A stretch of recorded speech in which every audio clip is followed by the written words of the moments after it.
साथीहरु गाईको बारेमा नबुझ्ने नर्कमा डुबिरहेका दाजुभाइ दिदीबहिनीहरुको लागि उहाँ दाइको खुलामखुला चुनौती। एकैछिन यो भिडियो सुन्नुस् त यहाँ दाइको कुरा। गाई नबुझ्ने नर्कमा डुबी मरेका मान्छे हुन् भन्नेहरु नि दुई चार जना लिम्बुहरु कुर्लिराखेको छ। समग्रमा म भन्न चाहन्छु जति पनि गाईको विरोध गर्ने लिम्बुहरुले यहाँ सुन कान खोलेर है, गाई तिम्रो इतिहास भन्दा तिम्रो विज्ञान भन्दा अगाडि हो है। यो धरतीको जीव जन्तु पशु पन्छीमा सबैभन्दा अग्रज आएको गाई। विषय बुझेर तर्क गर्नुहोस्। हिजो पढेका हिजोको तिम्रो डाक्टरले एउटा यङयाङ चन्द्रकुमार डाक्टर यङयाङ भन्नेले चाहिँ एउटा गाईको विषयमा चाहिँ पत्रकारसँग बोलिराखेको रहेछ। यहाँ सुन कान खोलेर है, लिम्बुहरुले के भन्छन्,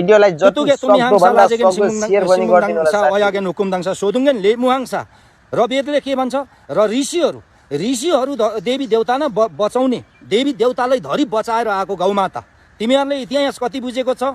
नरबली, गौबली, गौवेद, नरवेद यस्ता कुराहरु तिमीहरुले कतिको इतिहास बुझेर तर्क गर्दैछौ। तिमीहरु हिजो बनेका विदेशी शिक्षा बाइबल पढेर चाहिँ नेपालमा विदेशी चाहिँ एउटा पाखण्डी पादरी किताब पढेर शास्त्र पढेर चाहिँ हिजो लेखेका किताबहरु पढेर चाहिँ नेपालमा इतिहाससँग फुर्ती गर्ने काम नगर्नुस्, बन्द गर्नुस् नि फेरि दलाल हो।